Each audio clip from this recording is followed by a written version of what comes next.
tune in and find out all the latest news. Let's go Rangers.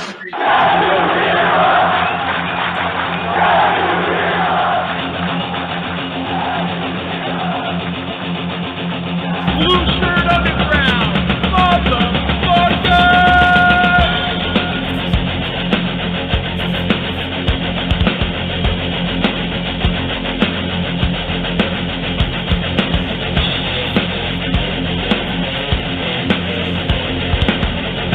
Can't be as a Ranger fan. Can't be as a Ranger fan.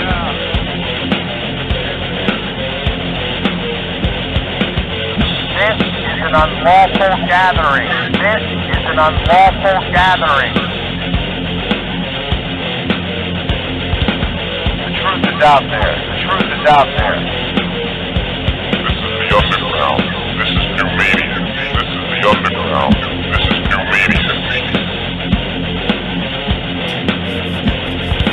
Ranger fans, report to the critical thinking hangar. Ranger fans, report to the critical thinking hangar.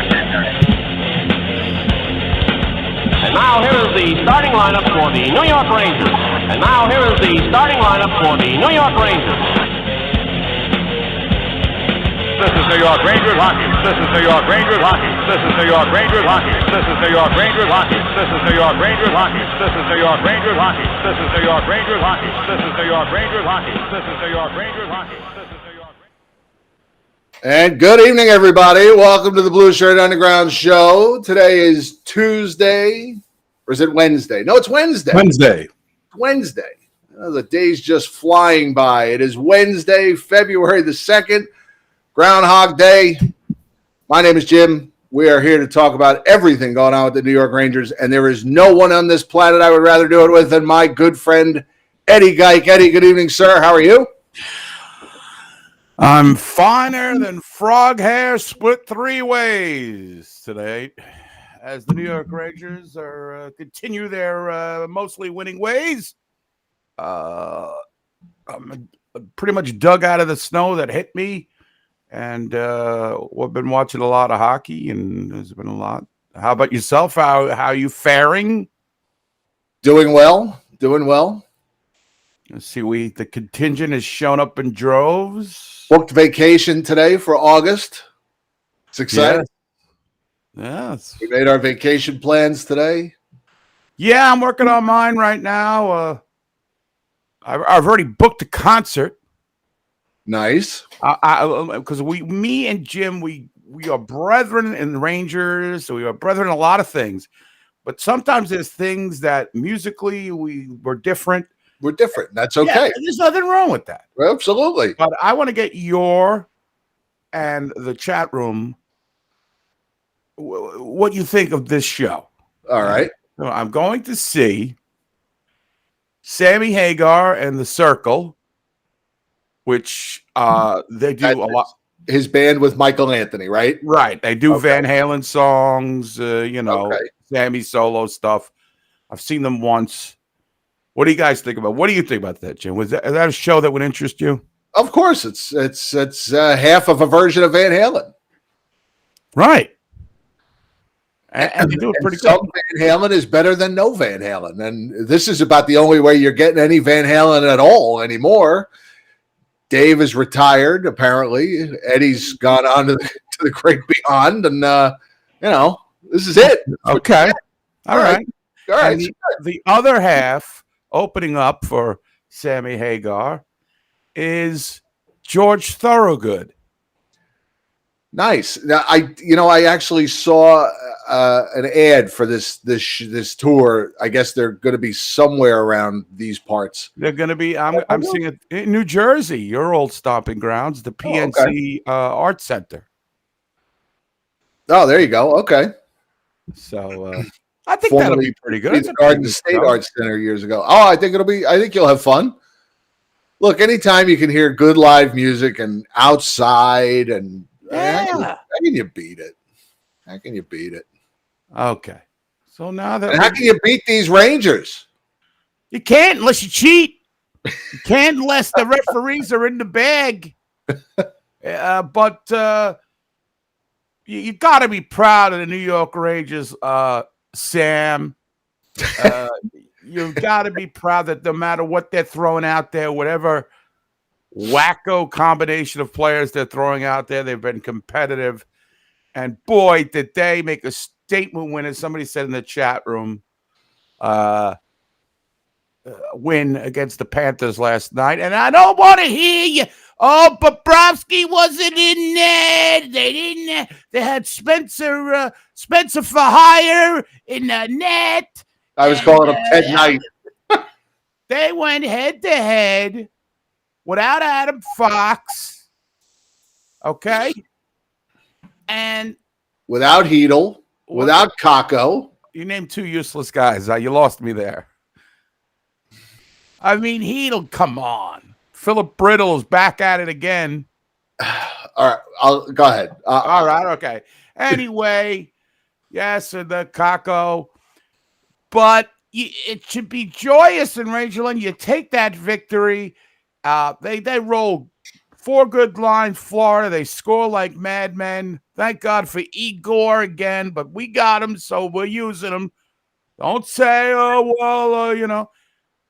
It was a big win, and the Rangers got progressively better in that game, and they were fantastic, and it was a statement win. Came out slow. Didn't look good in the first period. It didn't look good. They were struggling to keep up. They were struggling to get anything going. I think they only had 4 or 5 shots on goal in the first period, but I don't see that much. Second, but they caught up to them in shots by the time the game was over. I know. And second period, I thought they kind of stood up a little bit, got a little testicular fortitude, as we like to say. Kind of punched Florida in the mouth a little bit. And that's sometimes just like that's right. Ryan Strome punching Marchment in the mouth. Right. And sometimes that's what you got to do with a skilled team. You punch them in the mouth, no matter what sport it is.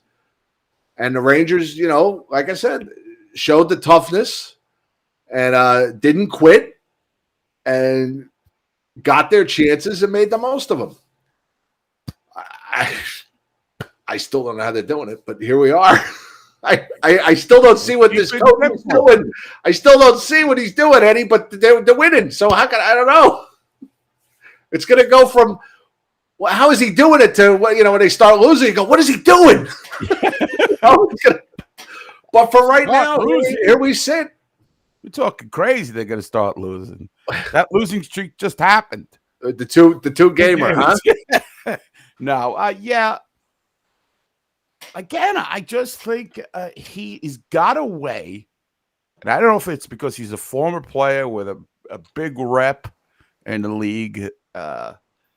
He gets through to these players like coaches have not. I don't know if it's they're scared shit of him when he gets mad and says, listen, you got to play the right way. I get a little scared of him when he gets mad. He does look like he's got a short fuse at times over like the most inconsequential things. Right. He's a hothouse flower. Yeah. I don't know if it's hands-on, I still don't know what he does. But they're responding. Yeah, so I don't really care. I don't have to get in depth on what how to repeat his success. I'm just basking in his success right now. I think the cast of players that he's thrown out there, from the Johnny Brodzinskis to the just the Morgan Barron playing once in a while, and they're in and they're out. What? Greg McKegg. Greg McKegg is, he looks better than ever. He looks better the second go around, which is not usually what happens with Rangers. Greg McKegg 2.0 is a success, huh? That toothless jackass. No, not the horse tooth. He's toothless. When he smiles, I crack up. But it's true. I won't worry about it because Maui, this team is firing on all cylinders. They got a little juice. They got a little rep. as Jim likes to say, they got a lot of swagger. They got some swag to their step now, and they stand up for each other to a man. I mean, Ryan Strome, this Marchman kid he's no little guy. He's a hitter. He's a big guy. He's like his father, a cheap shot artist. And when I saw Strome, and he hit him with a couple good punches, Strome. I mean, he took some to get some. He did. As they say. And when you got your skill players doing that, that was just a thing of beauty. So, hey, listen, I'm riding it. I don't know how to do it. I was looking at their line combinations, Jim, and I mean, okay, you got Kreider, who's just absolutely. Could you ever imagine in your wildest dreams? Right here. Rolo. Nail on the head. Smoke and mirrors, baby. I don't know how they're doing it.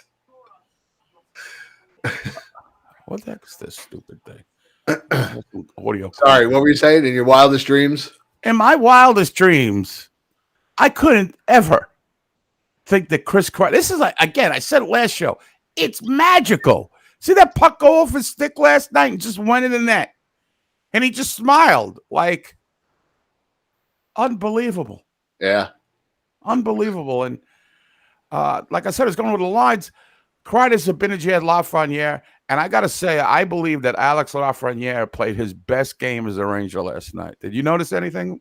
Yeah, I would agree with you. I think it was definitely one of them, if not his best. And let's face it, he's got to get going. It's got to, we've got to go. It's time to foot on the gas. It's time. And the same thing when Capo Caco comes back. Well, Capo. Enough pussyfooting around. Let's go. Want to make the playoffs? You want to make some noise? Want to be a big bad first place team? You want to you want to play? You want to run with the big dogs? Let's go. Well, no more than 15 games without a goal. Yeah. Oh, Sam, he works so hard. 15 games without a goal, and then he scores one. Oh, Sam, look at the relief on his face. And then we go another 15 games. It all builds up again.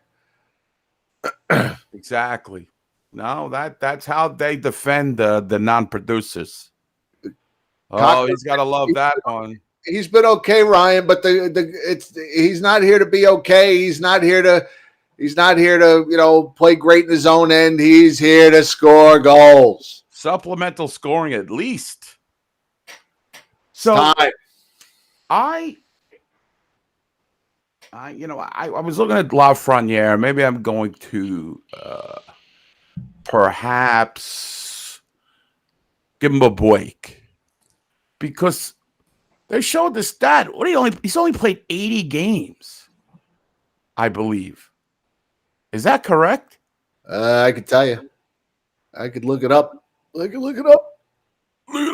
Alexei Lafreniere has played 101 career games, and he has 34 points. All right, so he played how many games before this season? Coming into the season, 8. He's played 45 games this year, so he had 55 career NHL games before this year, which makes sense. Last year was a 55-game season, wasn't it? Right. Okay. So, I mean, he still hasn't played a lot of hockey. Right. And I think if he can get to the 15 to 20 range, which is possible, don't you think? I mean, 15, I think, is definitely reachable. 20, he would have to get on his horse, so to speak.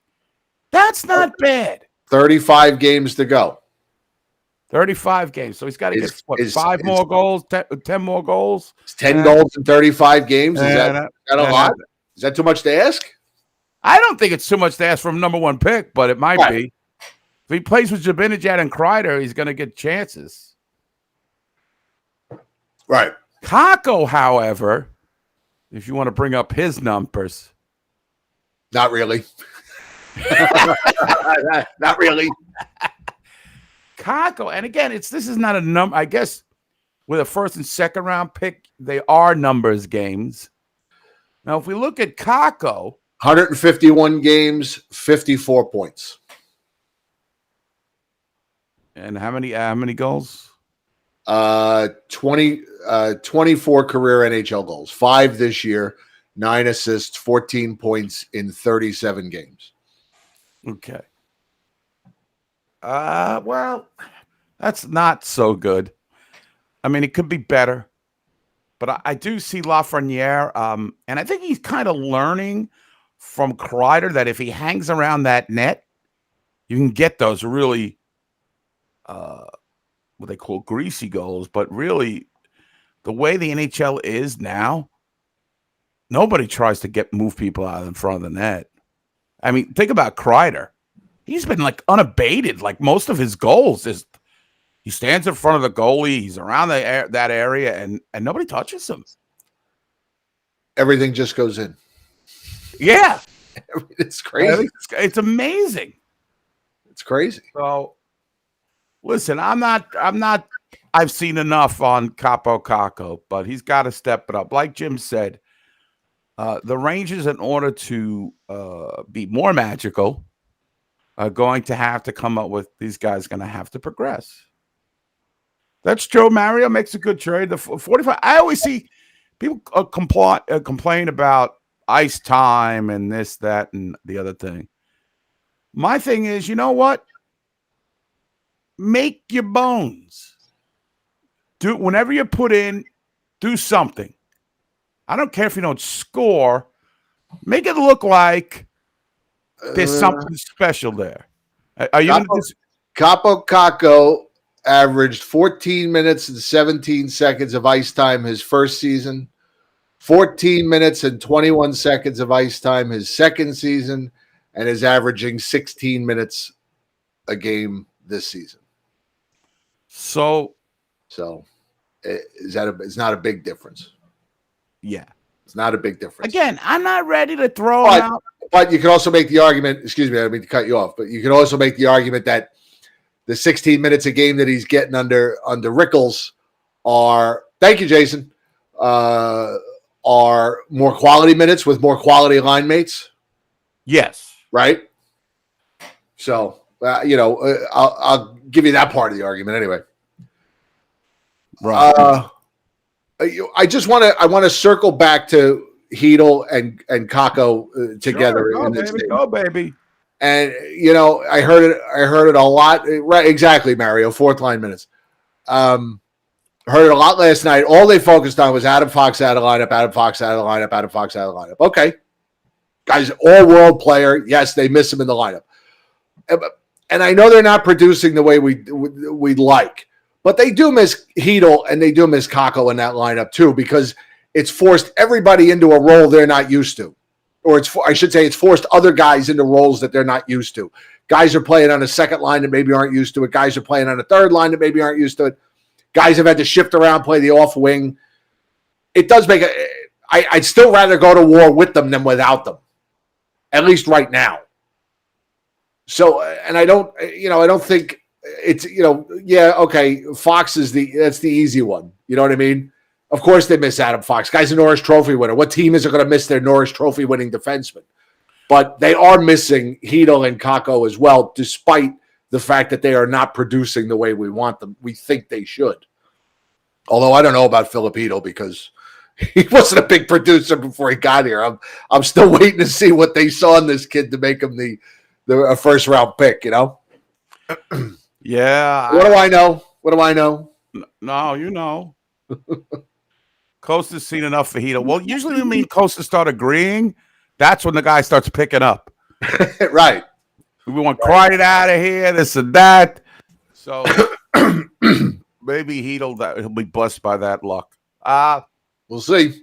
We'll see. He'll be him and Kako are expected to be healthy and tanned and rested and ready to go in 2 weeks when the Rangers. Well, they better 2 weeks. Boston Bruins, and we should have Fox back then too, right? Yeah.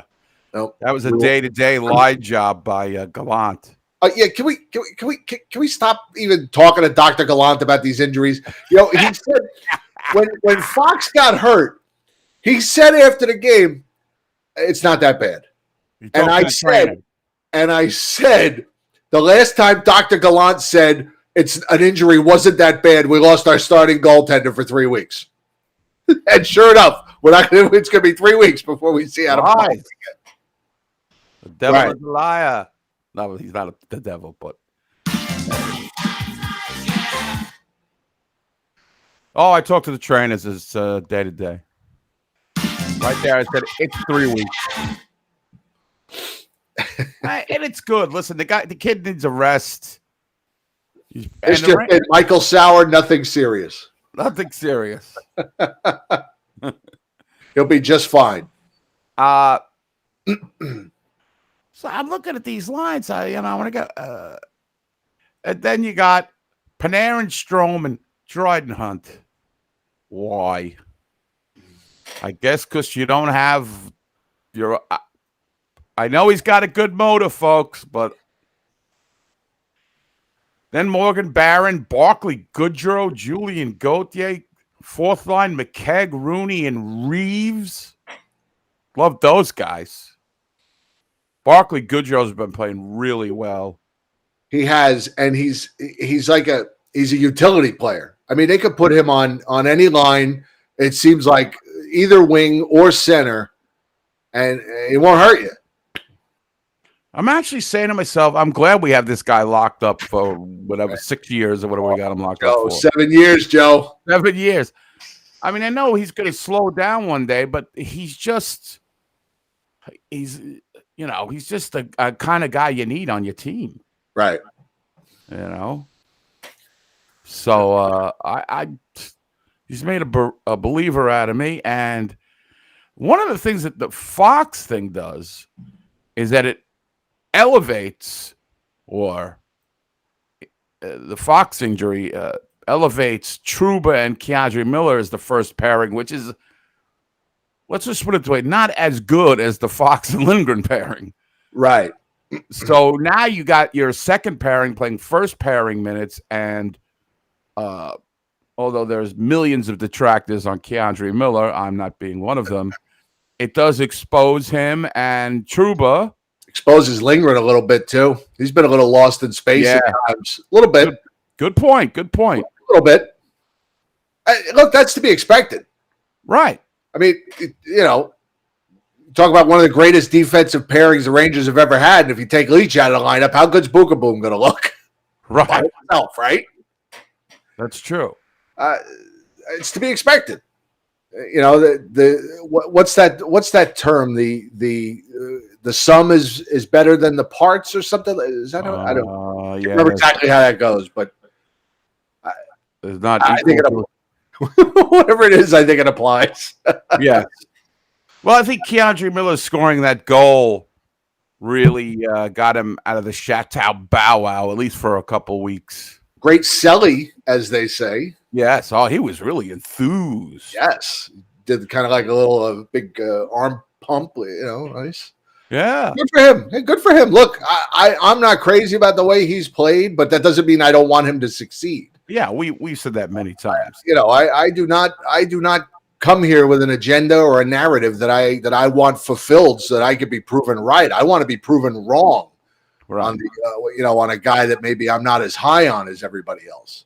Yes, this is not a agenda-driven show. Right. This is so. Except, just to veer off completely off topic, did you see who got his fifth goal the other night? Tony DeAngelo. Vinny Lettieri. Vinny Lettieri. Oh, my God. Are you kidding me? I swear to God. First liner. I think he's playing first line. He's playing on the first line? I think. All he needed was a chance, Sam. I'm lying. All he needed. Only a matter of time. Oh, yeah. Holy shit, I just forgot what team he was on. The Ducks, right? Yeah, he's not even in the lineup. Is he hurt? Right. He's exhausted. He's already hurt. He's exhausted from those 5 goals. He's on Anaheim, huh? He's on Anaheim. I could have sworn he scored it the other night. He's got anywhere in the lineup now. He must have been sent. He's got five goals, 3 assists. I can make another video. I got enough goals to make another video.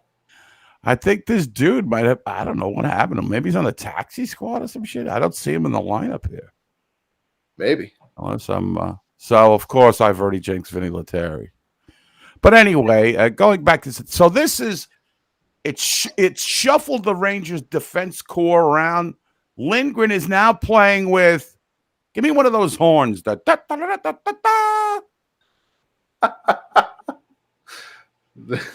This one?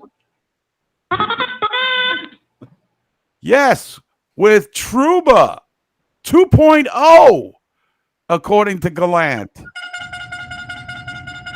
Braden Schneider.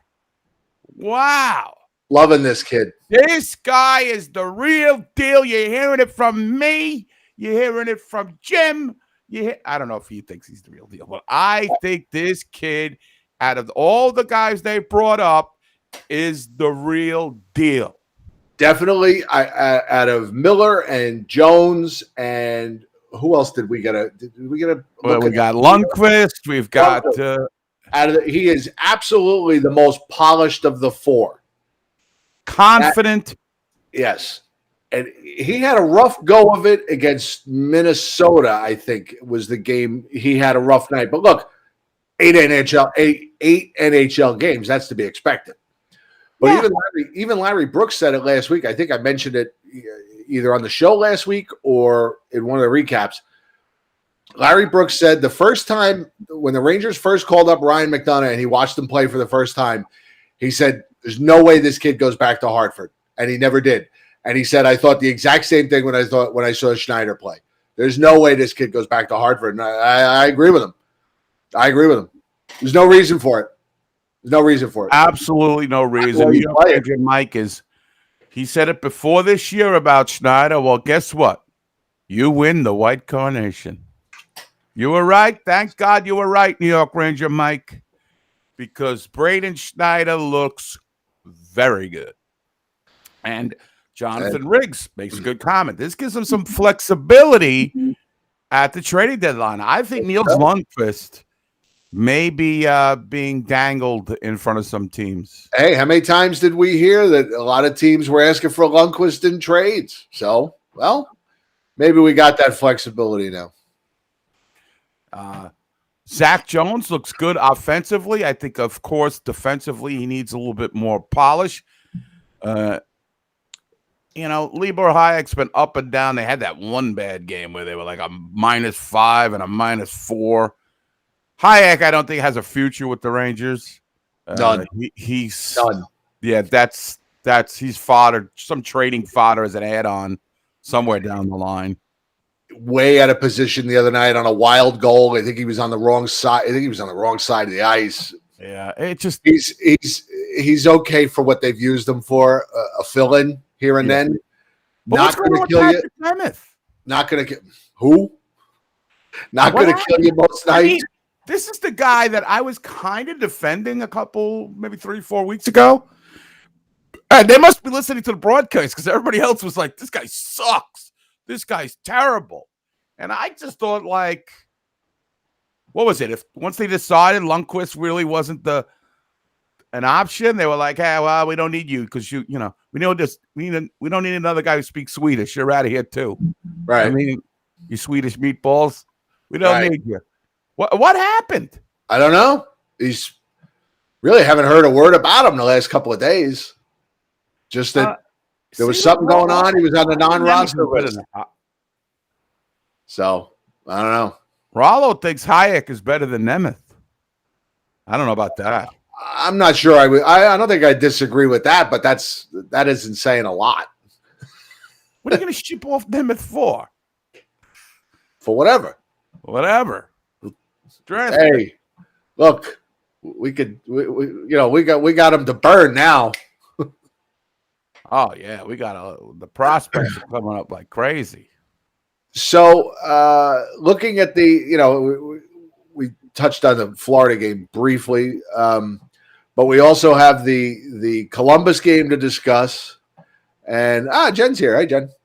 And we have the Columbus game, and then we have Henrik Lundqvist night. So we have a lot to touch on tonight.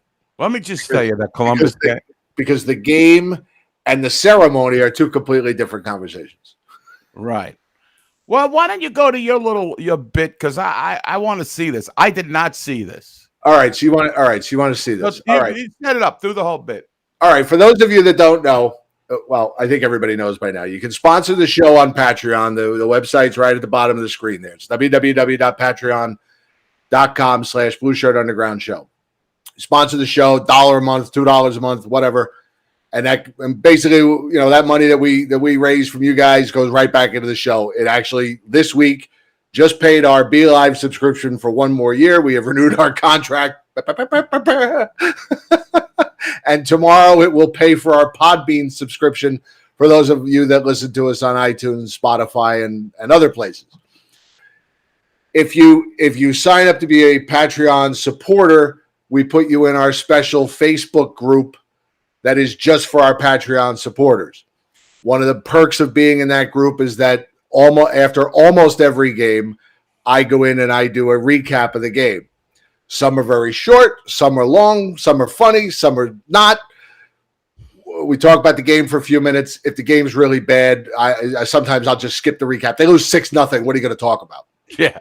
So, but anyway, the other night after the Columbus game, let's just say I was less than thrilled. And it was suggested that I share that video with you guys that don't sponsor us on Patreon so that you could see what you're missing. So there I am. I'm on screen twice. And here it is for you. This is like you're about to do a robbery or something. Right. This is this is almost about a 10-minute video, but this is my recap of the Columbus game. Good evening, Blueshirt Undergrounders. This is your post-game recap for Thursday, January the 27th. Getting some echo. 2022. Rangers lose to the Blue Jackets 5-3 tonight in Columbus. This was a terribly frustrating game. What's up, Marty? This is just one of those games I really just get fucking aggravated about. But they go ahead 2-0 early. Like, I mean, 4.5 minutes into the game, they're up 2-0, and you just figure finally they're gonna come out. They're just gonna blast a bad team like they're supposed to. What's up, Marty? What's up, Doug? Hello, my love. What's up, John Riggs? And you're thinking, last night the Flames get 62 shots on Columbus, beat them 6-0. Columbus is a bad team. They're not good, despite what you heard on the broadcast tonight on the Columbus Blue Jackets New York network here. What's up, Joe? They're not a good team. Rangers come out, get a 2. I paused this just for a second, Eddie, just to let you know, I had to mute both our microphones. We were both echoing. Okay. 2-0 lead. 2 minutes later or 3 minutes later, it's tied. Columbus takes the lead in the second period. Then they go up 4-2. Rangers come back, make it 4-3. I don't know why the coach pulled the goalie with 2.5 minutes left in the third period. I thought they were doing well 5-on-5. They were winning the battles. I thought Gallant panicked. Did not really like the way he coached this game tonight. I thought he panicked. I said it. There was nobody else in the room to back me up because Jen's at work, but I did say he's pulling the goalie too early. There's 2.5 minutes to go. They're only down by a goal. They're playing well. They're getting it going. Right away. Empty net goal. Game over. Nighty-night Rangers. So they lose 5-3. Bruce Jenner with 2 goals. Zach Werenski, I think, had a goal. I don't know. Barclay Goodrow had a goal. Panarin had a goal. Zibanejad for the Rangers. So this is just one of those games that just gets you. You sit there, you watch the game, and then you start getting aggravated at everything. Every fucking word out of those two bozos' mouth, I just get aggravated. He called Bruce Jenner at least 3 times tonight. That aggravated me. That has nothing to do with them being in the studio. It's fucking Boone Jenner. The guy's been in the league for 10 years. Bruce Jenner isn't even Bruce fucking Jenner anymore. Jesus Christ. And then I get annoyed at the commercials. If I have to see that girl gushing over Henrik Lundqvist one more time, I'm going to blow my brains out. I mean, it's just enough. Oh, I didn't know anything about the Rangers, and then I sat next to Henrik Lundqvist at the plexiglass, and then I spent the whole train ride home looking at all their pictures. Good for fucking you. I don't care. I've seen enough. Cody the Creator. Every game my dad and I'm so sick of those fucking commercials. Except for Brian the Tard's commercial. I was just annoyed at everything. It seemed like there was a commercial break every stoppage of the puck. It was worse than a football game. Just one of those nights where they just set me off, and then everything just irritates me. Everything. The ice in my soda melted too fast. Everything annoyed me. Just everything. They fucking lose to this bad team named after Coats. Why don't they just call them the Coats? The Blue Jackets. That is the dumbest fucking name in sports, by the way. Then I got aggravated about that. The Columbus Coats. I know we're the Blueshirts, but that's different. That's a nickname. That's different. They named the team after fucking Coats. She knows this gym so well. Yeah, she sleeps with us. Just aggravated over everything. Just everything. And I got to watch this again tomorrow night. 4 hours of Henrik Lundqvist walking down the carpet. He deserves it. I am the one that said they should have retired his number the minute he stopped wearing it. It's got nothing to do with him. But they're going to turn this into a 4-hour Super Bowl fucking pregame show. They're going to watch people walk down the blue carpet who paid $450 to go there tomorrow night. Then they're going to raise the banner, and then at 8 o'clock, they're going to lay another fucking egg because they're going to be emotionally drained, and they're going to lose 8-2, and Matt Zuccarello is going to score 9 times. How he's going to do that when they only lose 8-2, I don't know. So they lose to the fucking Coats. What a dumb name. I mean, what seriously, what lost when they had the name, because they always have the fans name the team, what was the runner-up in that contest? The Drawers? We could have been the Columbus Panties. Instead, we'll be the Coats. And I understand the significance. It's a historical thing, the Civil War and all that shit. It's still a dumb name. The Coats. That's their name, the Coats. Oh, God. It just aggravates me. I'm having a very hard time. I know they're in first place, and I know I've put a brave face on it. I am glad they're in first place or near first place. Well, no, they're in second place. Pittsburgh has passed them by. But I worry about all these games at hand, and I worry because they're not really playing that well. Game after game after game. We've been seeing it. You guys are smart enough to see it. They're not playing that well. They're just not. They need a wake-up call every fucking game. Tonight was no different. They went up, they got all excited, and I just think they laid off. They let this team come back, then they let them get ahead, then they get their wake-up call, then they score a goal, then Gallant pulls the goalie with 2.5 minutes to go, and then the Coats get an empty net goal.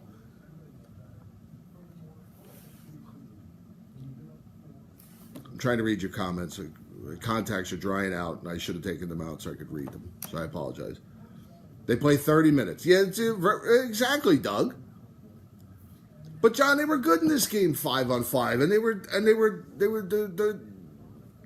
were playing better in the third period 5-on-5. They had like 20 shots on goal in the mostly 5-on-5. Now, I don't want to take a breath. I'm fine. I don't need a breath. I got a lot of problems with this. I do. I don't know. And now Fox, we don't know what's up with Fox because God forbid they fucking tell you on the broadcast what's going on. I mean, nobody knows. Nobody can pass the word in that earpiece and the hairpiece. Here's what's going on with Fox. He sprained his ankle. He sprained his knee. He's got a blister. He's got the mumps. He caught mid-game COVID. Don't wave your hand at me. Don't wave your hanky at me. Don't wave your hanky at me. Sorry, I'm not waving my hand at you in a dismissive tone. You know that. I don't dismiss you. Just mad. They lost to the Coats. Aggravated. Got to do this again tomorrow night. They better win tomorrow night. Because now I'm aggravated. Ugh. Anyway. Well, take your mobile phone in and pee while I do the recap. I don't know what to do. I don't know. Dr. B is here. Dr. B, I'm going to go lay down on the couch. You're going to give me therapy. This team gives me agita. I love you too. Not you, Dr. B, Jen. I mean, I like you and all as a friend, Dr. B. All right, that's it. That's all I got.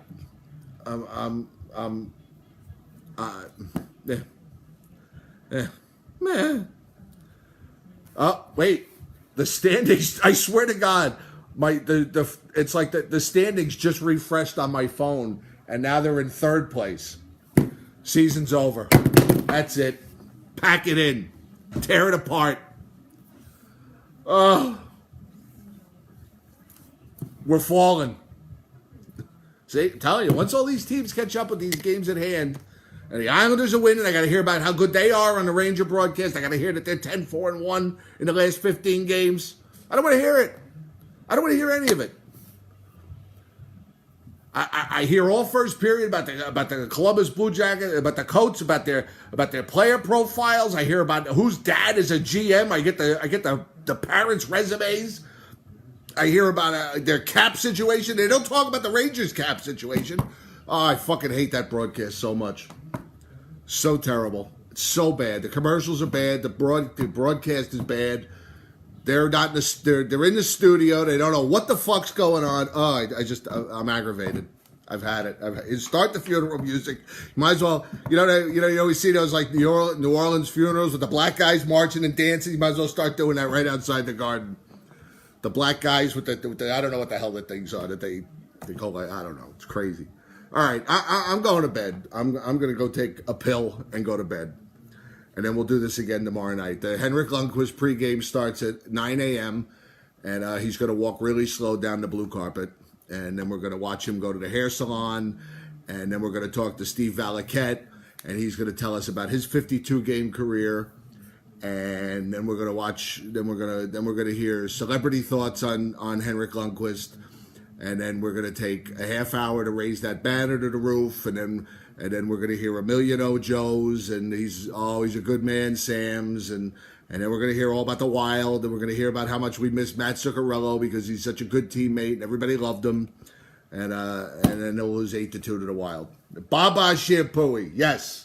All right, that's it. I'm going to. I can't do it anymore. We lost to the Coats, and I'm very agitated over it now. Like the third from last in the conference, and the Rangers fucking laid a goddamn ostrich egg. All right, that's it. I'll see you guys tomorrow night. Happy Friday. We love you. Thanks for your support. Good night, everybody.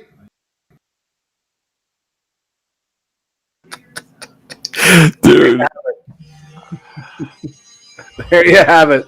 Wow. I gotta say, man, what happened from then when they lost to the Coats to that? You seem like you've made a little bit of a turnaround. Is it that Florida game? I mean, first of all, that was the Florida game obviously helped, but when they lose to a team they got no business losing to. And I wasn't wrong that they lose to the Wild. I wasn't wrong about the Hank ceremony. I wasn't wrong about the blue carpet, about the celebrities, about the Valiquette. I was right about all of that. Yes. Oh my God, I was so pissed when they lost that game to Columbus. Because I didn't expect them. Because I'm not going to lie, I didn't expect them to beat the Wild, and I didn't expect them to win last night either. So I thought you got to get the one. You got to get the easy one here. And then what do? They lay the egg, they lay another egg, and then they win the tough one. What was the game? And listen, I feel your pain, man. I feel your pain. Georgiev, would they give up 14 shots in that game to the great Coats? The Coats they had like 17 shots on net, and 4 went in, while the one was an empty netter, and they had 19 shots on goal. Okay. So, I mean, what do you... I didn't really think that he had pulled the goalie too early. I didn't really... Thank you, Jason. I did not focus in on that, but, you did bring up a good point.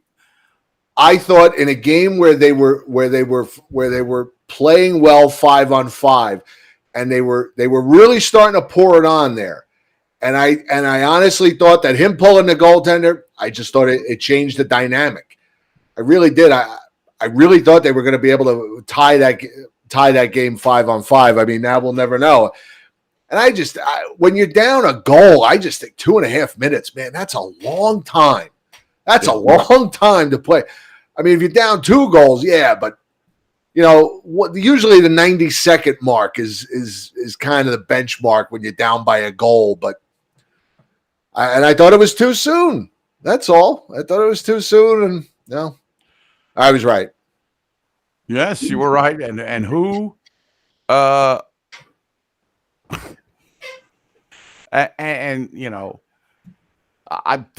the broadcast is the Bruce Jenner not being Bruce Jenner anymore. Thanks to Colin Cook for getting that drop for me, by the way, and I was inspired to just drop it in during my rant. That was not in my actual recap. I just dropped it in. That was Bruce Jenner, just like that.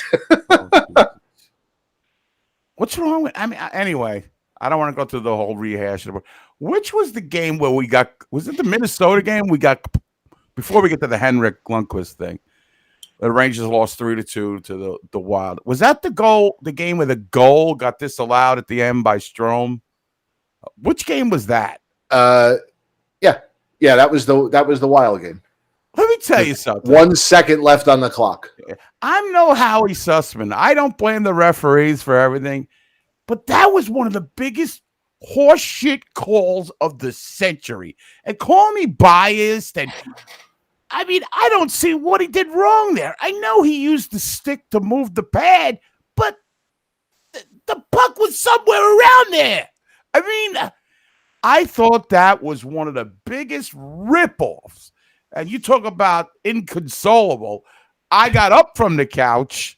I walked to the screen. I said, are you fucking kidding me? And then Micheletti, that dope, he's even agreeing with me. Right. And I'm like, I thought that was such a bullshit call. It was, absolutely. I mean, and I'm not one to completely, I don't blame I know the refs are incompetent. It's a given. But that fucking guy, he didn't want the Rangers to score. He was waving that thing off before. It looked like he was so adamant about it. There was no way. Then they go to Toronto, and these chuckleheads in Toronto, they agree. Yeah, I didn't get it. It was in the fucking net. I lost it with that. I thought that was just so totally just ridiculous. They ruin the game, these refs. They ruin it. So, I don't know. I was upset about that. So let's talk about the... I also completely glossed over the fact that they did beat Seattle on Sunday. Wow. Which that got off to a cracking start, so to speak. Another Sunday snore fest. They're down. They're losing to the fucking crack, and another blown lead. Was that? Did they blow that lead? Yeah, they were up 2-0 right away. They were up 2-0. Yeah, and then got the late. That was the one where they got the late goal from Keandre Miller. Yes, I mean, this is the dreaded 2-goal lead now. The Rangers get 2 goals real quick. You think it's going to be a massacre. Right. And then the other team comes back. Now, you're right, Julian Narduzzi. I lost it. I was just going to – I see Julian – I meant to ask that, but I see Julian just put it in there. They were throwing stuff on the ice in that game, in that Wild game? They threw stuff on the ice, the fans? They should have. They should have staged a revolt. That was nonsense. That would have been a perfect way to lose in overtime on Henrik Lundqvist night. Right. Overtime. Yeah, I know. I understand New York Rangers, Mike. The Rangers didn't play their best game, but you deserve what you deserve, and the Rangers deserved that tie. It's. I don't know. I really was pissed off. I haven't been that pissed off since a playoff game, and I couldn't tell you when. We haven't been in the playoffs for quite a while. Right. So New York Ranger, like you were at the game, you paid $7 million to go to that game. He's only got one kidney now because of that. He's only got one kidney. Did they throw stuff after? He had to roll a dealer on the way to MSG to pay for his ticket.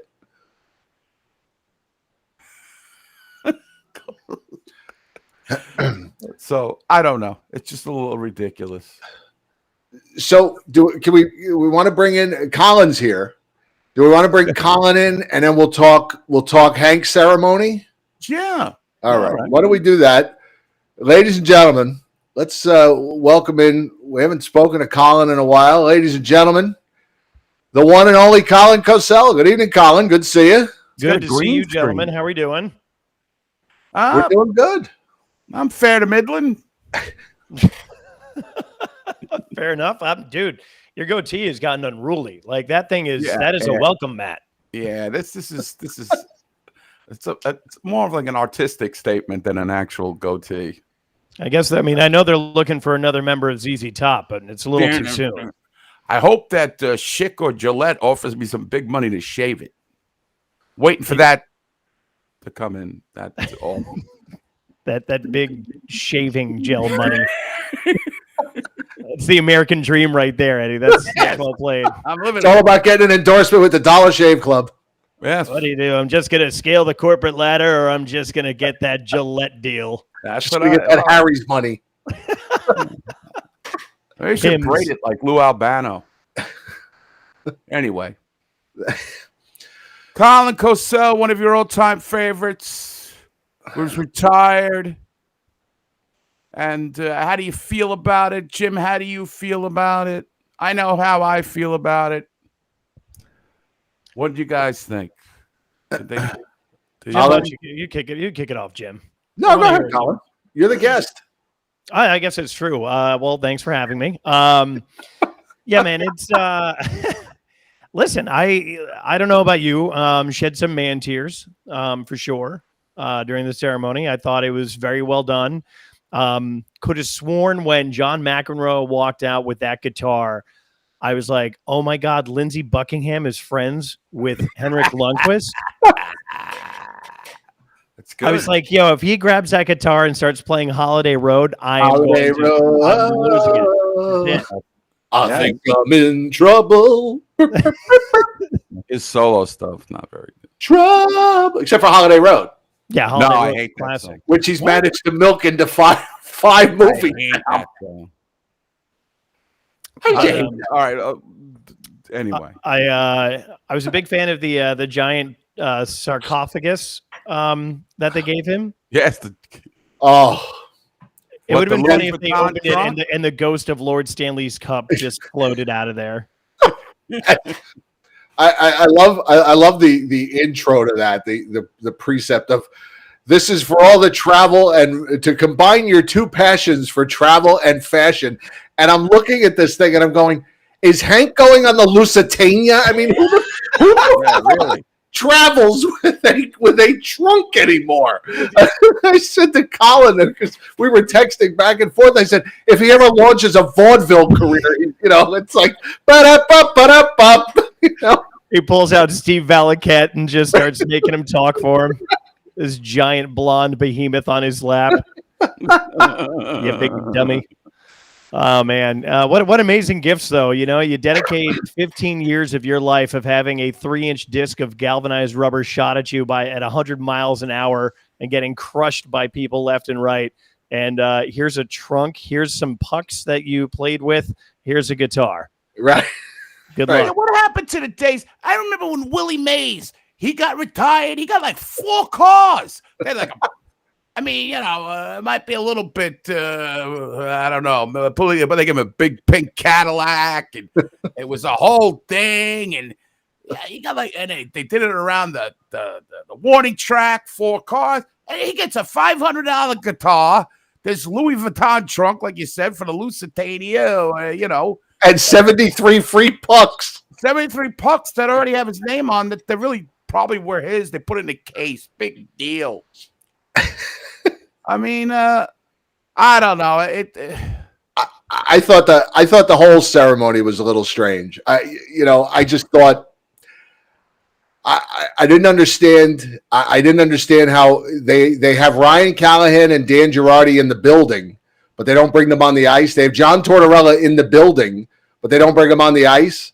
They bring out Messier, Graves, and Leach and Richter, and I understand why. That's the living, able to travel, COVID-free Mount Rushmore right now. That's those are the heads of the families. I get that, but Hank has no connection to any of them. I mean, he must have played with 300 different players before he retired on the Rangers. No Marion Gaborik, no Rick Nash, no Callahan, no Girardi. Stahl, I understand, couldn't be there. He was playing, but no Yager, no. I mean, how many guys? No Eric Christensen, no Paul Mara, nothing. No Marek Malik. No Marek Malik, and then they bring up the current players. Okay, he's played with Kreider, he played with Zibanejad and Trouba, and then Barclay Goodrow. He doesn't know Barclay Goodrow from a can of paint. Barclay Goodrow is the guy who does Hank's taxes, and they give him 3 bottles of wine. Yeah. I was really hoping Zooks was going to suddenly pop out behind Hank's daughters as they were walking towards the jersey to be lifted to the rafters. They're walking, all of a sudden Zooks just pops out like, "Hey, I'm coming too," and they just hold hands because they're all the same height. Because Zooks is short. Zook to the rafters instead of his jersey. It's just, wow! Look at me! I can still score goals. Floating to the ceiling. 20 games. Floating to the ceiling like Charlie and Grandpa Joe. Yeah, he could have popped out of the trunk. You just stop burping, Matt. You just stop burping. He popped out of the trunk.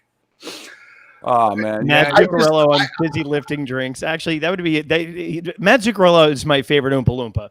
He's just the non-orange Oompa Loompa. He's got the hair and everything. And and it was way too much Steve Valiquette. Here's Steve Valiquette interviewing Hank for 45 minutes. Here's Steve Valiquette in the studio for all this talking about Hank. I don't need to hear from this has-been backup goaltender. Hank had 7 backup goaltenders. Talk to one of them.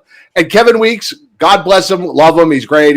He spoke for too long. I didn't need a 10-minute speech from Kevin Weeks, from Wally Pipp at the ceremony. Now, it just wasn't necessary. I like Kevin Weeks. I got nothing against Kevin Weeks, but I didn't need to hear him speak for 10 minutes. He was here for like 2 weeks. No, but he's more than almost like an ambassador from the NHL. He's fine. Well respected. Say a couple of words, wave, wipe your brow because you're sweating like mad, man, and get off the stage. I felt like he meant what he was saying.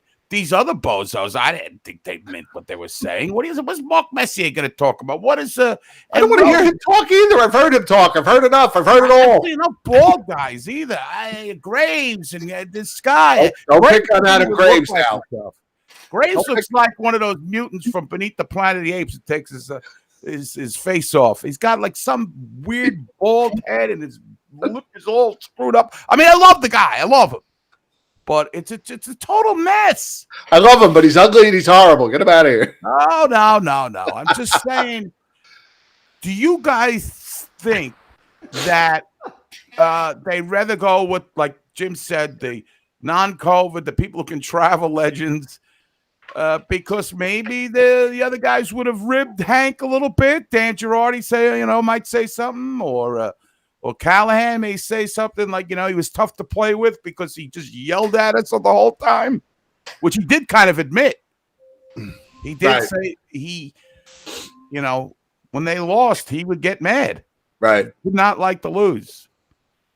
You guys are so jaded and irritable. It's amazing. I've known you for the better part of a decade now, and it's incredible just like the things that piss you guys off. Yeah, it's amazing. At this age, and then everything is pissing you. Look at Jim; he was inconsolable after a loss to the Coats.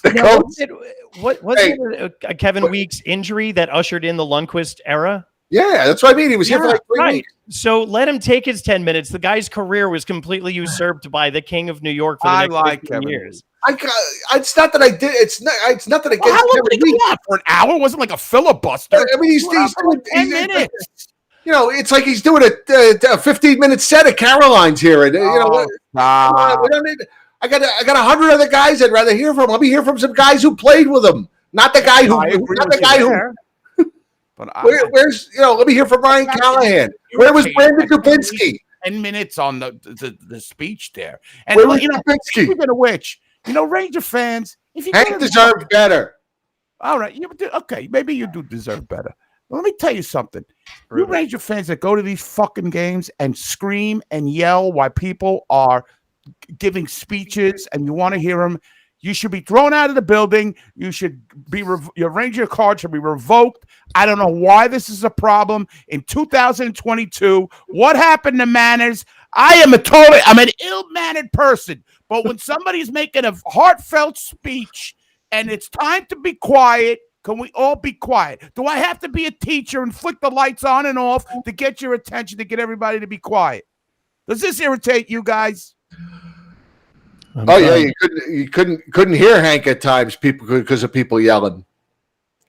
Yeah, some of them were funny. Some of them were funny. What were they saying? I don't know, but Hank laughed. Oh. That was nervous. That was nervous giggles. It's all about them. My 4 seconds on TV where I made Hank laugh. Dog, congratulations. I like it. Jim blamed it on nervous giggles. I think that should be Hank's nickname. Henrik Nervous Giggles Lundqvist. Makes him cute and approachable. This is the best goalie. Igor has played really well. And he could be another Lundqvist. We don't know. But right now, as it stands, this is the best goalie this franchise has ever had. No doubt about it. I don't care if you want to talk about Les Binkley or you want to talk about Gump Worsley or all these old guys. Oh, yeah, they were great. No. He's the best. That's it. They couldn't shut up for that. They all should be thrown out. On tonight's episode of Grandpa Eddie gets kicked off his lawn. Grumpy Grandpa. Grumpy Grandpa. Y'all kids, shut up. There's people talking. Shut up when the parents smoke. We're celebrating the greatest of all time, and you kids can't shut your yips. It's annoying. We know you're Ranger fans. Shut up. So I was upset about that. And I think most Ranger fans who were watching at home were like, can you shut the fuck up? I know you paid $5,000 a ticket, but just shut up. Do you get upset when people shout "Let's go Rangers" during the anthem? I'm not a fan of that either, to be honest. I've never been a fan. I'm just glad they're not yelling Potvin sucks. Oh God! Well, I've made it well known of like 10 years of talking to you guys that I'm so long over the Potvin sucks chant. I want to hear a "Let's go Rangers" or a defense chant or something that's relevant to the game. Not something. It's so irrelevant. It just nobody knows on the ice what the hell it's about. Well, no.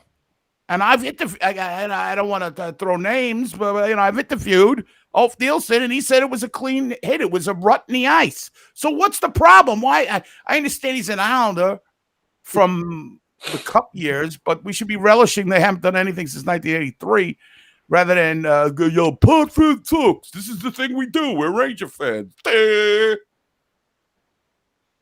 All right, I'm sorry about that. Get behind your team. Live in the moment. Right, Colin? That's what I'm doing right now, Eddie, but mostly out of sheer fear. Yeah, wow.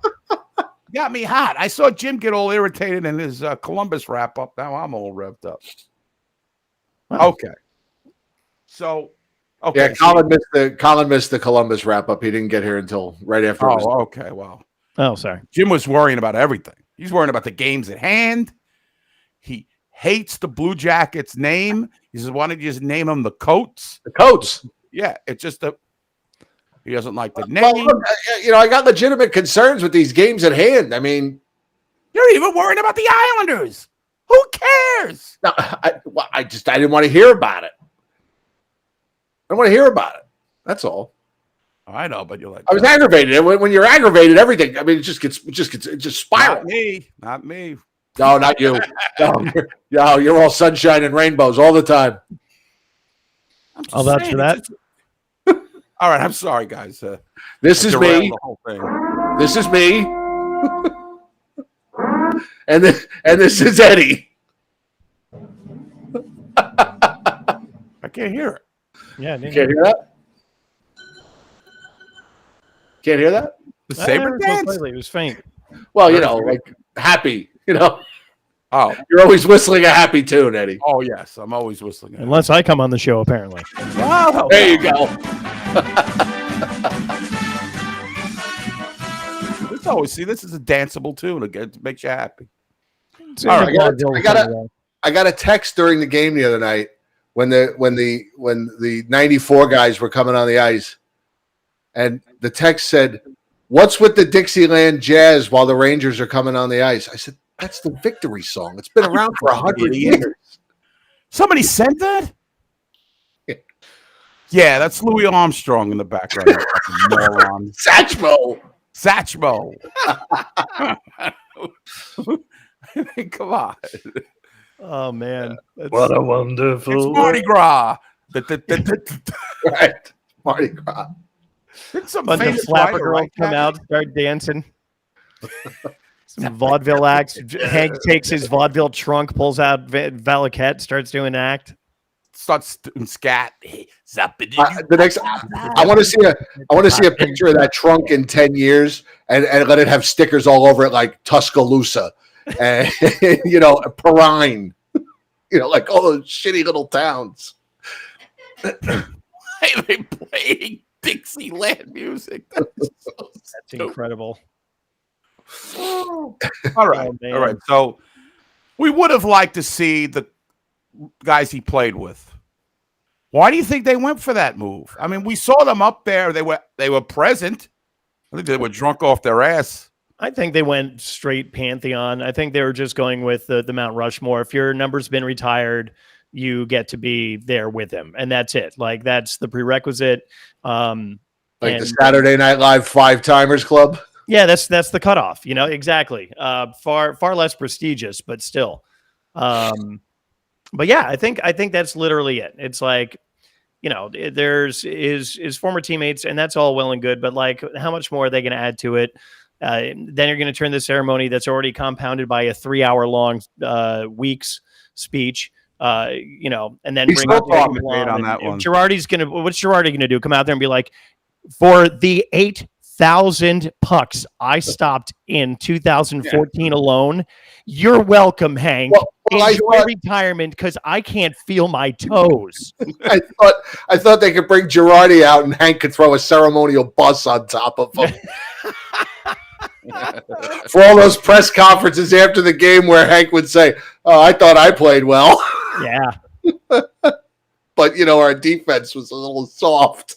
Well, Colin started off with the man tears, so I did not get teary-eyed for Henrik Lundqvist. I did not either. For me, it was the jersey going up, watching him watch the jersey go up, and then that flood of emotion of thinking that more than a third of my life was dedicated to not just watching this team, but watching him as the backbone of this team.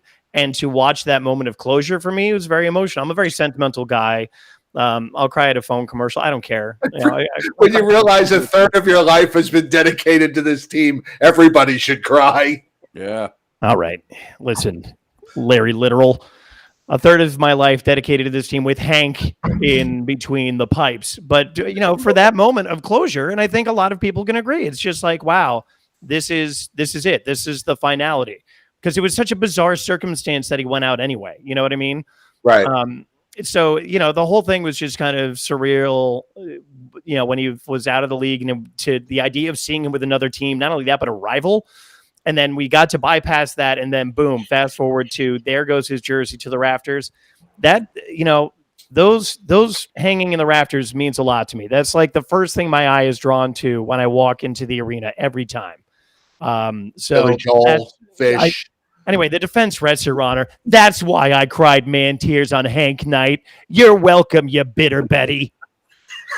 Wow. Shit.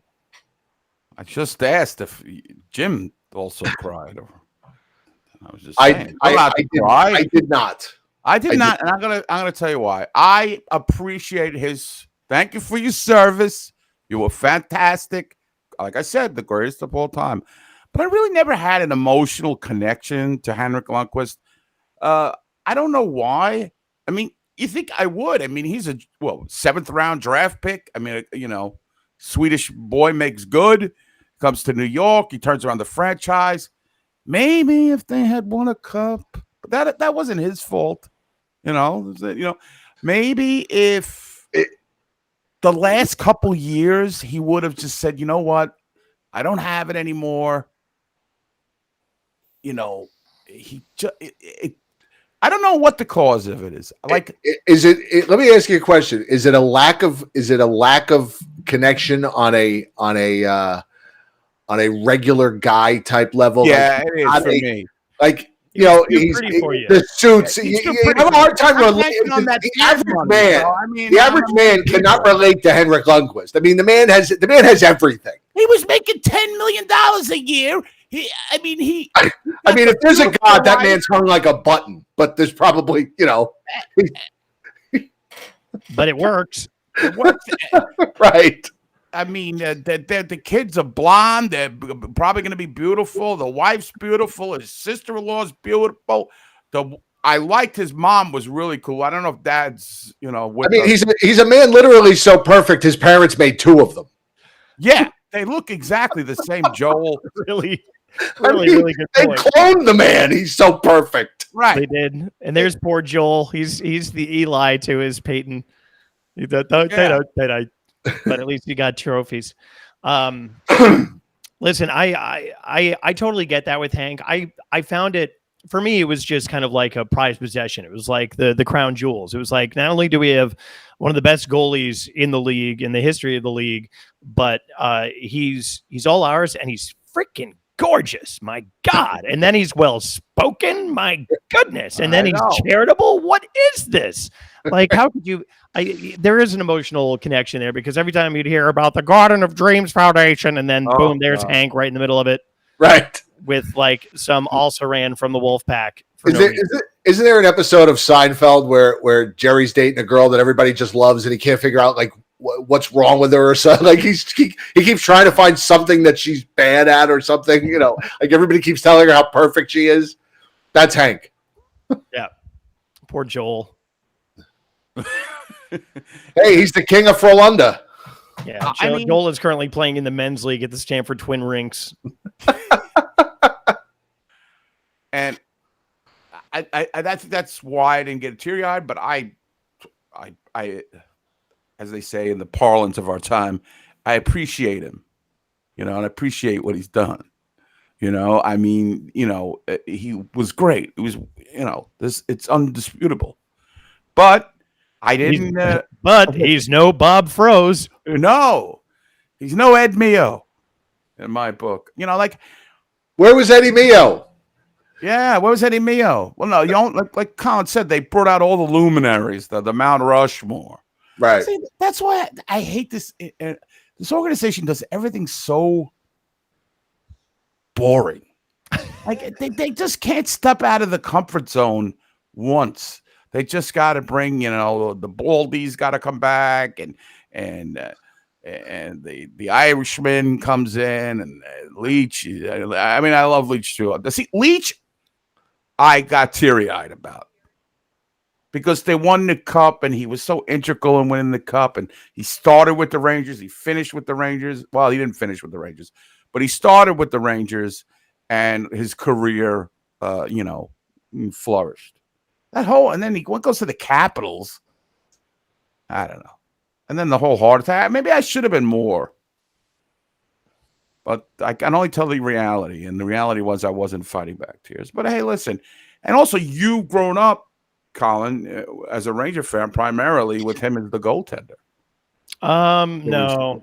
I had Richter in my formative years, and that's when I was playing hockey too. So I was very lucky. Actually, the thing that broke my heart was Van Beesbrook not winning a cup with them. I didn't care if he was going to be the backup or whatever. He and Mike Gartner were the two that really broke my heart. But But no, I listen. I've been fortunate because I joke about Bob Froese, but that happened, and that was when I was younger, and it's like, okay, this is this is not great goaltending, and then we had Beezer, and then Richter. We've been very blessed with the New York Rangers organization, but to have two seminal goaltenders like Richter and Lundqvist in one lifetime, that's insane. Oh, my dog's excited about it too. Yes. Hello, Bagel. I will say, there was a little interim there with the Mike Dunham when Kirk McLean, when Sather first came over, but then that weirded me out when McLean was a Ranger. That just felt wrong. That felt did feel wrong. And well, they wound up with about 5 guys from that '94 Canucks team. Nathan Lafayette. Oh man, Momesso. Oh, Momesso. Oh my God, I made a Momesso in my pants. Okay. And So what was your biggest problem? Your problem was the length of time. The thing I had the problem with was the Garden of Dreams shit. I couldn't take it anymore. Thank you, Henrik. Thank you, Henrik. Thank you, Henrik. Those goddamn cancer kids screwing up everything. No, wow. It's not about that. You twisted my words. I'm just saying. Why did we have to canonize this guy? I mean, I know he did a lot, but he also got paid a lot. Eddie, you make Edgar Allan Poe look like Captain Kangaroo. My God. I mean, I don't understand. I never met you, Henrik, but thank you. What's that about? Wow. Oh, God. Wow. These kids just need a little glimmer of hope, and Eddie's just like, stop wasting my time. Here's a wig and a Big Mac. Go have fun. How about I'll pay him back with some good gifts instead of showing all these things. Here's a bottle of wine, Hank. Thanks for giving me a My good mom day. used to say it with money. Wow. I grew up in a tough child. I know it's all coming out tonight. Tonight's episode of BSU Therapy with Eddie. But all right. So, do you have any problems? What did you love about it? No silver stick. Yeah, and a silver goalie stick would be awesome, like a nice chrome goalie stick. I'd be a big fan of as a goalie. But I listen. I thought it was fine. I thought it was classy, simple. I mean. It was kind of like Hank. Like there was no bells or whistles, or Eddie Geek, not a fan of the look. Wow. I've not seen that in function. No bells or whistles. It was just kind of like plain, classy, and to the point, and awesome. And I enjoyed it. Oh wow. No, he just wouldn't have been able to handle a puck with it. Right. You would drop it. Here's the stick. What do I do with this? Don't go near the puck. Just try to stop it. I have to say, man, Shesterkin, he's a wizard with that stick, though, man. He's reinventing the position. I thought Dominik Hasek reinvented or defined the hybrid goaltending, but this is tribrid. Like, this is craziness. He's nuts. He's a blast to watch. So in 15 years, when I'm crying and Eddie's like, I wasn't attached to him. Thank God he didn't give any money to that Garden of Dreams. Hey. I'll be in the Garden of Dreams by then. It started with the name Igor. The name Igor belongs to someone in the Garden of Dreams Foundation. Am I right? I'll be in the Garden of Dreams in 15 years. Yeah. Igor, I'm Eddie. We never met, but you made my day. And meanwhile, we're all going to be back here like, shut up. Igor, we never met. I gotta tell you, I love you. Eddie and I doing the show from the home. Yeah. Oh God. That'll be if I think you're crotchety now. Oh man. You guys are gonna be complaining about them in August. This team sucks. They're not playing right now, Jim. Whatever. They're gonna be terrible. That's what he was saying last summer. It's August 2nd. Where are they gonna get the scoring from? But, we were all trepidatious coming into the season. I think they've been really good to watch. It's been a lot of fun. I mean, when they blew the entire thing up last year, I was beside myself. And I thought, oh God, this is terrible. This is Jim Dolan, who doesn't know anything about anything. And he's just like, my toys are boring me. Let me blow this up. And I didn't know what direction they were going with it or what was going to happen. Gallant, I was happy about, but this team is they're exciting. They're fun to watch. They're gritty. They're not perfect yet, but like there's flashes of what you see later on in later rounds of the Stanley Cup playoffs out of this team. And that there's kind of a flair and finesse and a chemistry that, I have not seen with this team in quite some time. So these are exciting times. I agree. I mean, I still don't think they have the depth. Well, no, they're not there yet. They're getting there, though. Yeah. And they keep fighting the injury bug. I mean, at least they're not like the petri dish of COVID that the Islanders are. But, we got the injury bug. So if it's not one thing, it's the other. But no, once this team really comes together and they get whatever that final piece is going to be, when they get that Glenn Anderson, how did he miss out on Hank Knight? There's the guy that would have popped out of the trunk. He was probably at the Hulu Theater giving out his mom's sandwiches, salmon sandwiches. Ugh. Wow. I can't believe him and Greshner weren't there. They usually don't miss a free meal at the Garden. No comment on that. Oh, Lordy. Well, gentlemen, I have to depart, unfortunately, but it has been a pleasure. Thanks for having me back on. We should do this again more often than, bi-yearly. Meet the Mets. Meet the Mets. How's this lockout going to end? For those of you that don't know, Colin Cosell is one of the voices of the New York Mets on the PA announcers at Citi Field, and God willing, maybe we'll have a season. No, we'll have a season. I just, whether or not it starts before or after Flag Day remains to be seen. The Stanley Cup might be handed out. We haven't started spring training yet, but we'll see. But I'm hoping so. But gentlemen, take care. It's been a pleasure as always. Please, Eddie, take it easy, man. It's okay. I don't want to hear about this aneurysm you're going to have. It's inevitable. Don't be a stranger. I feel like we have to tell you that every time. Yeah. Now I'm just going to hound you because, I've got nights free and it's like, hey, I might as well just bug you guys. Man. I love the conversation. Awesome. Absolutely. All right, gentlemen. Pleasure as always. Take care, Colin. All right. Good night. Now, Jim, I did not see the always lovely Colin Cosell. Oh, yeah, he's fantastic. Yeah, let's talk about that. Remember, what is with Duguay and Sarah Palin? What happened with that? What's that all about? What do you mean? What's it about? Well, I heard something that some guy was heckling her or something, and Duguay stepped in, and I apparently that's what happened. I don't know. And now that I heard scuttlebutt about a month ago that he was seeing her, and and then when that video or whatever was posted, yeah, that kind of confirmed it. Okay, she's a hockey fan. We know what he's a fan of. So, hey, look. God bless. All right. God bless both of them. Wish you $1 million. Wish you $1 million. Now, I did not see this red carpet thing. I saw a picture you threw up of Justin Tuck, who was, and I've seen him many times at the Ranger games, so I know he's a legit fan. He is, yeah. Not one of these fly-by-nighters. Right. He's not just there to be seen. He is a legit Ranger fan.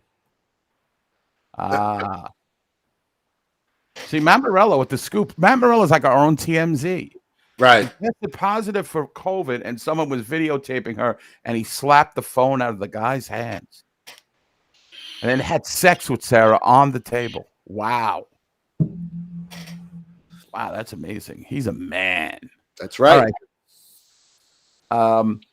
So I did not see this. You were saying this the blue carpet or something. Yeah, they didn't actually show anybody. From what I turned the pregame on at about 5:30, so I saw an hour of the stuff before the ceremony. I did not actually physically see anyone walking down the blue carpet as they have shown on opening nights at times, but I am told that that's what they did.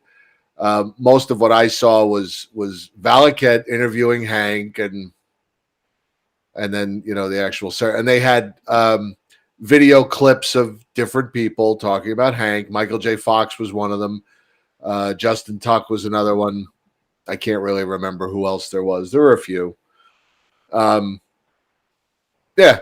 So, and then the ceremony, and then another half hour pregame, and then a lousy game, and one more chance for Sam Rosen to say, "Those aren't boos, Joe. They're Zooks." You notice the Zook chant stopped the minute he scored a goal and shoved it up our ass, right? Do you notice they stopped chanting his name? Well, yes. And did you notice that when Henrik was up in the booth, that Minnesota started scoring their goals? I'm like, get this jinx out of here. I was done with Henrik. As soon as he showed up, they scored 2 goals. The mush. I said, it was his night. I was like, get this guy out of here. He's a jinx. I turned on him. He's going to guarantee a win. You're going to guarantee. And yeah, it's like, and then when Zook got the puck right before he shot it, Hank said, "Oh no, not this guy." He said, "Don't let this guy score here." Yeah. And then boom, boom, boom, boom.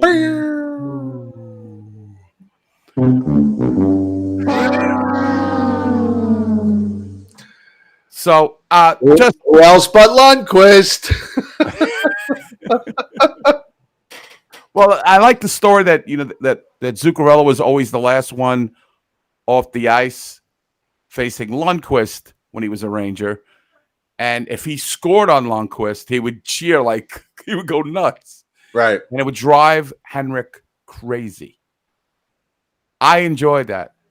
Now, I want to say something about Sam Rosen here, and I know I've said it before, and I'm going to say it again. It's time to hang it up. You can't call a goal. Most of them are non-goals. They don't even go in. You're late. You're very late. I don't need you to tell me and a cheer goes up from the crowd. I was born, as most of us, with 2 working ears. I can hear them chant Igor. You don't have to interpret and then tell me, and a chant goes up from the crowd about anything. I know what they're saying.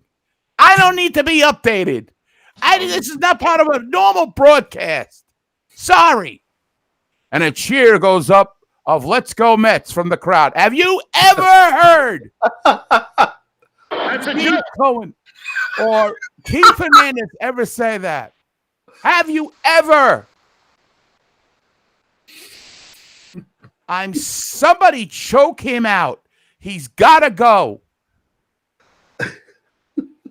He doesn't know what the hell he's talking about.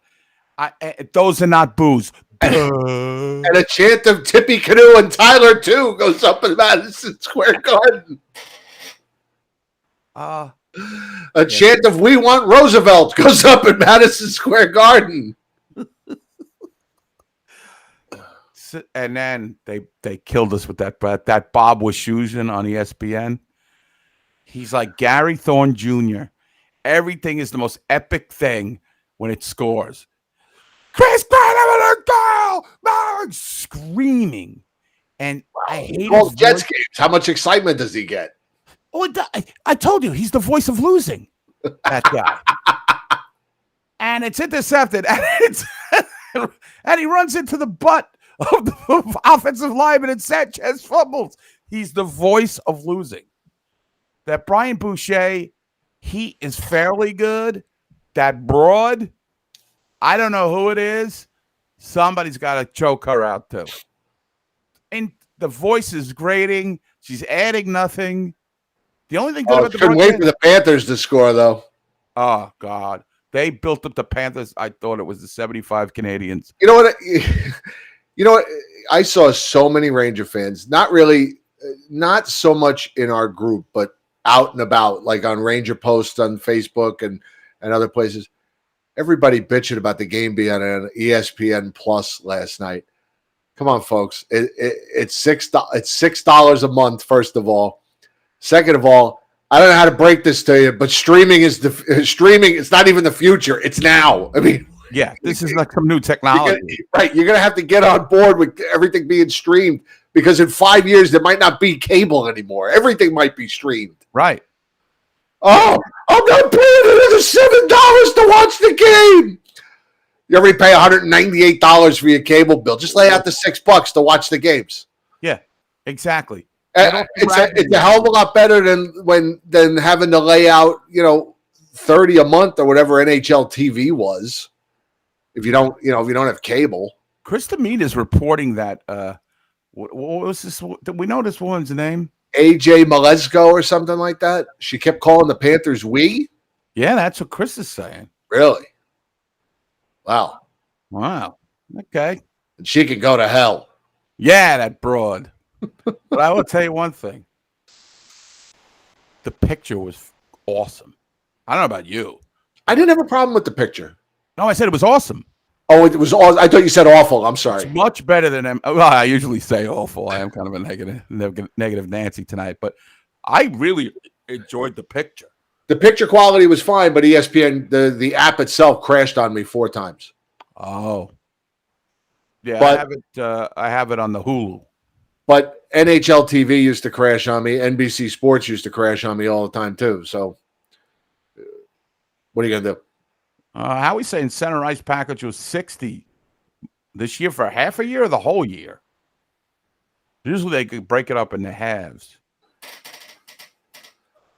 But I have ESPN Plus in the Hulu and Disney Plus bundle. Right. So you get them all for $19.99. So I mean, come on. People are acting like, these are the same people that'll spend $450 for tickets and then fight over a free crappy T-shirt. Yeah. Just lay out the $6. Watch the game. Or go on the internet and Google NHL streams. I don't know. People got to get with it. Right. Like you said. I'm sick and tired of, oh, my God, it's on ESPN Plus. Oh, they're freaking out. Well, guess what? You're going to miss the game or listen to it on radio. What can I tell you? $6. Wow. I'll tell you what's free. You know what's free, though? What? Is our viewing party, Eddie, coming up. Yes. February 26th, 24 days away. We will be at McHale's. We are McHale's Navy that day. We will be at McHale's in New York City, 251 West 51st Street. The Rangers are taking on the Penguins at 3 o'clock in the afternoon. It's a Saturday afternoon game. You can come in, spend the afternoon with us. You're home in time for bed. There it is. Look at that beautiful graphic. McHale's, I believe we have an upstairs room. Raffles, giveaways. Rangers taking on the Penguins could be an important game, Eddie. The Penguins are coming on. They got games at hand. I'm panicking over these games at hand. Well, the whole league's got 10 games at hand, Eddie. What do we do? Just watch the other teams lose. Yeah, there is a little bit of concern, but, you got to win those games at hand, as my friend, the great Mandar, used to always say. Right. When I used to get all crazy about the games, and Pittsburgh is playing better. They survived the Malkin injury. He's back. Brian Rust is back. I mean, it'll be a good test for the Rangers. I mean, this is a rivalry. Get a chance to come out. You meet Costa. You meet Matt Morello's going to be there. Kana's going to be there. The great Nick DeCristo, also known as the Black-Hearted Crow, he will be there. Matt Zanobi is flying in. Adam Bartolo is flying in. Wow. Chris Demete will be there with his wife.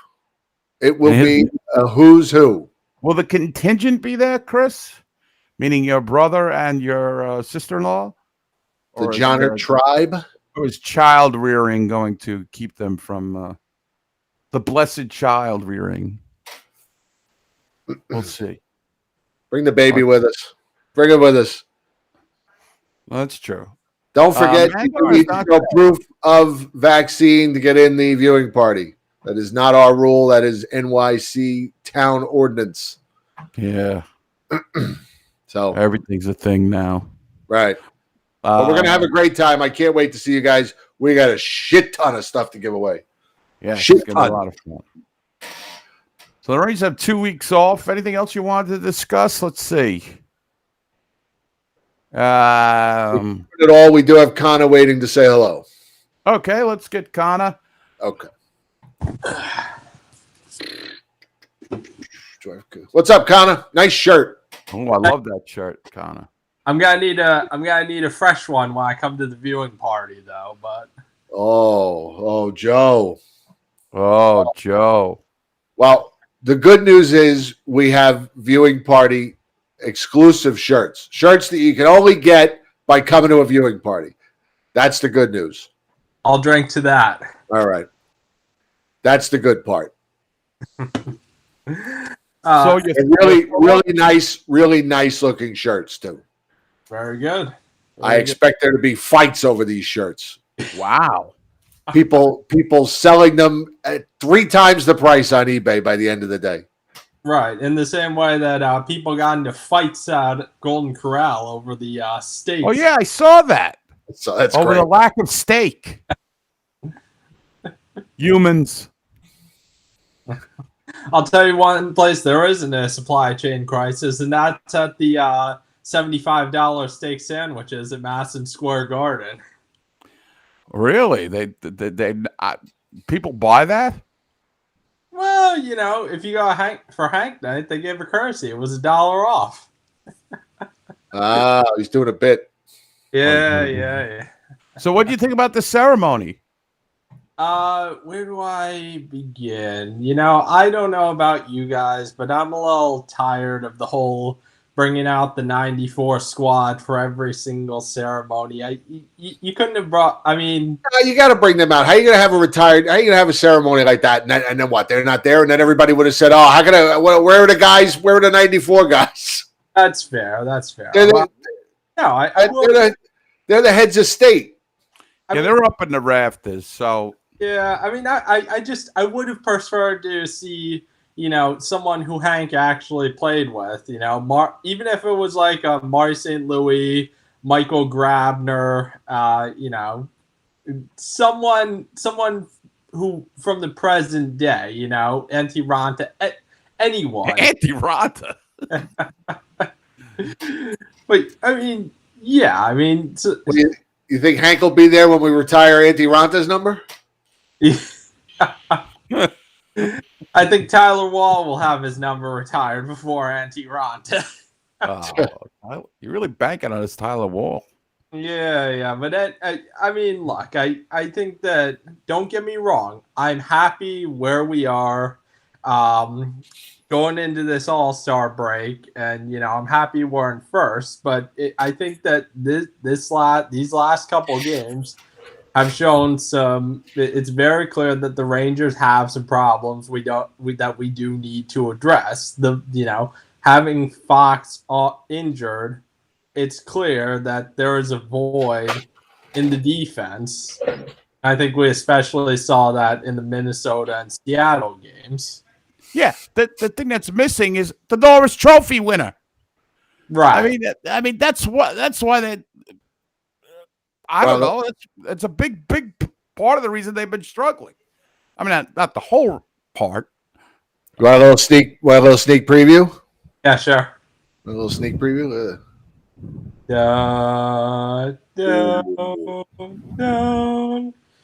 Little sneak preview. Aren't they nice? All right, Ringer t-shirts. Classing up. Oh, looking good.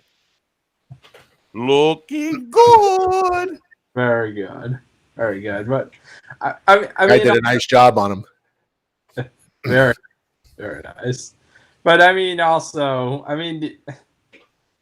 Costa's bringing the light to the viewing party. Hopefully, Mikhails has good Wi-Fi for him to hook that up. He sold it. He sold it. Oh, he did? Oh. Yeah.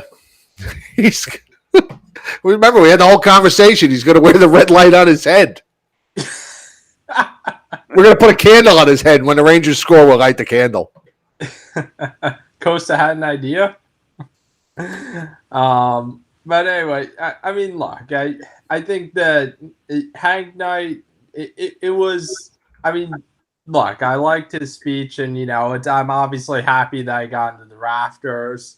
And the bottom line is that was a marketing scheme in the same way that everything that Jim Dolan does with regards to MSG, whether it's Garden of Dreams or renovations to MSG, it's a marketing scheme, and it is what it is. Obviously, I'm more pissed that we blew that game as opposed to the actual ceremony, but we always lose whenever a number is retired, so you can only complain so much.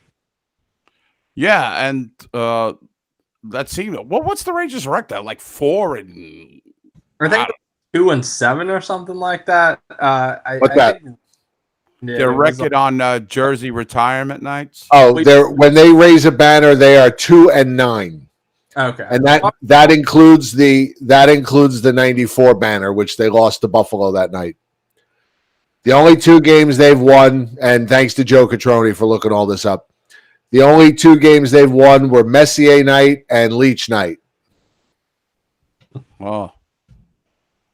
I mean, also another thing that we learned from the Minnesota game, and certainly Seattle, is that the Rangers have a very, very hard time holding a lead. I'm kind of surprised we won that Seattle game, considering the fact that if it wasn't for the both of you repeatedly taunting Keandre Miller, he finally sunk one in, and we actually got away with that one. Well, the show is the reverse mush. All right. It's tough love here. That's right. We're not here to hold anybody's hand. That's right. That's right. Make us a believer. That's what the.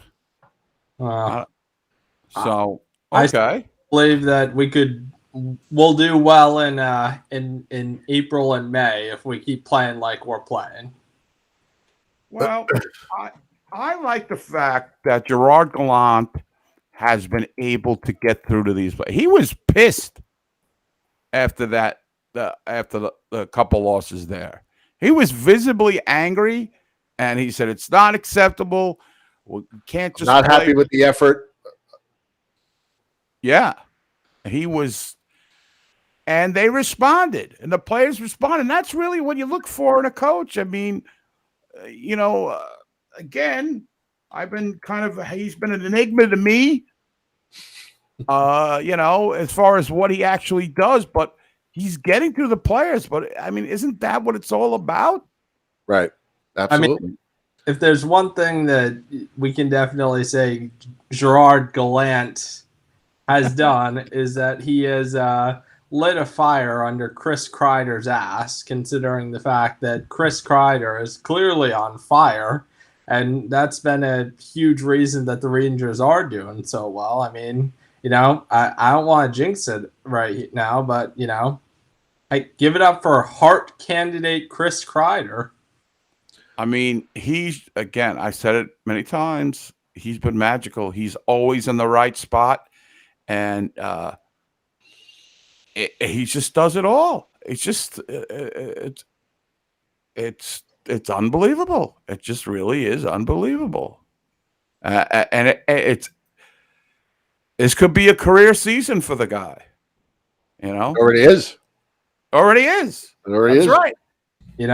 Kreider, Fox, and Igor. You got the 3 musketeers on the Rangers here. And let's not stop there. I mean, Zibanejad has just accelerated his game to where we wanted it from the beginning. He got off to a slow start, but this is par for the course for him, apparently. He's a slow starter, but he is in full gear now. That pass that he made to Kreider last night was unbelievable. Really was. It really was. Like, it was a thing of wonder, as they say. So the Rangers players are playing. I mean, Panarin, I'd like to see score more, but he chips in with the assists he's getting. It seems like he gets a point every game. Yeah, that was a real pretty one. He sunk on the empty goal there last night, though. So it was funny. It was funny because that's good. That's good, Rollo. I also wanted to say, yeah, it was funny because like Kreider was going to join that rush, but Kreider for the hatcher, but Kreider peeled off and he backed off. Yeah, which I thought was weird because Panarin was looking for him and he wasn't there. And it's kind of like when Panarin scored, he kind of looked back, like I would have passed to you. Right. I don't know. He's just been everything, and he's playing like a captain. I know we're going to have discussions in the future. Who's going to be the captain? We can't be running with 8 captains the rest of the year, whatever we have. You get an A, and you get an A. I don't know what the discussion is going to be like. We've got so many guys that I think have had Jacob Trouba. What has he got? 8 goals now? All of a sudden, and now he's getting more power play time with the Fox injury. And they even mentioned on the broadcast the Rangers have more of a shoot mentality with Trouba. But I'd rather have Fox back there because he's just who wouldn't want to have Fox back there? I mean, he just of course, but at the same time, the one thing you gotta give to Trouba is he's really shown some hands this season. And I don't know, when it comes to enforcers, I am fully behind Jacob Trouba. Well, I think he's always been. It took a while. It took 2 years. Sure, it took 2 years, but it's finally he's comfortable here, and we weren't buying that excuse that it takes you so long. I got to get adjusted. There may be some truth to it because the guy is, he's been fantastic. I will say, I still look back fondly on that one Islanders game a couple of years ago when Jacob Trouba really laid a hit on Del Cole, and the Rangers ended up winning that game. So Trouba's good in my book off of that alone. And with Trouba, he's now people notice that he's out there, because the hits that he's laid, he adds that intimidation out there. That's it's kind of non-spoken. They're looking out for him. He's having a terrific season. And that's despite the horrific play of DeAndre Miller. So the Rangers, it's all looking good. I feel like you're a little bit worried about what's to come. Listen, the Rangers may slump. They may not. Once they get these guys back at a full lineup and Adam Fox, the Rangers, I had no expectations going into this year. Jim didn't know where they were going to go. I didn't know where they were going to go. I'm just enjoying it right now. I ain't worried about games at hand and all that stuff. I am worried about the Islanders. How are the Islanders doing tonight? I don't know. Not in the toilet bowl, but got 10 games at hand on the Rangers, though. It's 0-0 at the end of 2. They're playing the Kraken. It's on ESPN Plus. I don't get it. Pay you $6. Go watch the Islanders. Well, Islander fans can't afford $6. So. All right, Connor. Take it easy, fellas. We'll talk to you soon. Yep, talk to you soon. Good night. Andy Pettit. There we go. Well, Jim, we got another one of the books tonight. It would seem so. Yeah, and I really don't think, I'm definitely looking. I have to say, I think the Rangers might make the playoffs. I'm kind of thinking that is going to happen. Yeah. Now I'm just trying to gauge where they are. Right. They could be a spoiler, but I don't think. I don't know. I don't know what to say. I don't want to start counting my eggs before they hatch, but they've given us some hope. They've been a lot of fun to watch this year. Yes, they have. Absolutely. Contrary to what that video, which was great, man. I'm glad you liked it. Okay. Glad you liked it. All right. So we'll come back to do a show next week, right? Even though they're off, we'll do something. Yeah, we'll do a show tomorrow if the Kraken beat the Islanders. We'll do a show tomorrow.